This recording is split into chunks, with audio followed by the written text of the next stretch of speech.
बस का इंतजार करते लगभग 1 घंटा बीत गया। कोई भी बस गंतव्य की ओर जाने को तैयार ही नहीं। शायद समय ही गलत निर्धारित हो गया था। घर लौटने का। रात बढ़ती जा रही थी। मन में भय, अकेले होने का एहसास और सबसे बड़ी बात महिला होना। न जाने क्यों कुछ अनहोनी होने का डर। मन में हजारों आकांक्षाएं आज कुछ विवश सी लग रही थी। मन में अनेक विचारों के बीच एक मधुर सी आवाज़ सुनाई दी, मैडम कहाँ जाएंगी? 3 महिला ऑटो चालक एक नए ऑटो रिक्शा लेकर यात्री 9 बजे मेरे ही गंतव्य की दिशा में जाने को तैयार थी। मेरे मन में अचानक फिर वहीं सैकड़ों सवाल। क्या ऑटो रिक्शा में इतनी दूर जाना चाहिए, वो भी अकेले, सिर्फ महिलाओं के साथ? फिर उन महिलाओं पर विश्वास कैसे करूं? पर कहते हैं ना, मरता क्या न करता। हाँ, मैं सिर हिलाकर उस नए ऑटो रिक्शा में बैठ गई। एक मिश्रित अनुभव, कभी डर कभी गर्व। धीरे धीरे हम आगे बढ़ते गए। उनकी आपस में बातें बड़ी ध्यान से सुन रही थी, ताकि बातों से स्पष्ट हो सके कि मैंने इस ऑटो रिक्शा में बैठकर कोई गलती तो नहीं की है। उनकी बातों से ये तो तय हो चुका था कि अशिक्षित होने के बावजूद वो मुझसे कहीं ज़्यादा निडर, स्वावलंबी, खुददार किस्म की महिलाएं थीं, जो किसी भी परिस्थिति में जिंदगी के थप्पड़ों से हारने की बजाय डटकर मुकाबला करने को तैयार थी। हम धीरे धीरे आगे बढ़ रहे थे। अब तो ऐसा लग रहा था सफ़र और लंबा हो जाए, ताकि मैं एक ऐसे वर्ग विशेष की महिलाओं का विचार और गहराई से समझ सकूं, जो समाज की विषम परिस्थितियों में भी कितने उत्साहपूर्वक अपने कार्य से आनंदित हो रही थी। किसी से कोई शिकायत नहीं।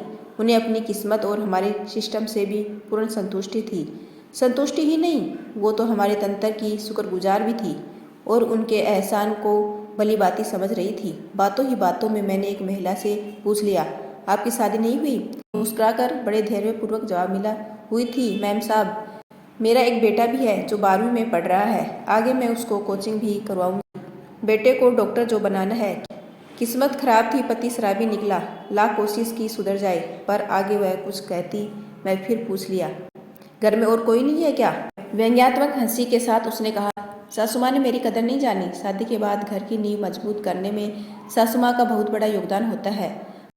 पति के आवारा गैर जिम्मेदार न हरकत ने ससुराल में मेरी इज्जत ही खत्म कर दी। इज्जत तो क्या, इन परिस्थितियों का दोष भी मुझ पर मरने लगे। दोनों वक्त गाली गलौज। कहते कहते उसकी आंखें भर आई। मैंने उसका हाथ पकड़ लिया। अब समझते देर न लगी, तीनों महिलाओं का कुछ न कुछ दुखद आबीती है, जो ये आपस में मिलकर जिंदगी के विभिन्न परिस्थितियों को चुनौती देते हुए आगे बढ़ने में सक्षम रही है। अब तो स्पष्ट हो चुका था, डिग्रियों से ही अपने को शिक्षित मानना बड़ी मूर्खता है। वो शिक्षा ही किस काम की, जो अपनी स्वयं की भी रक्षा न कर सके।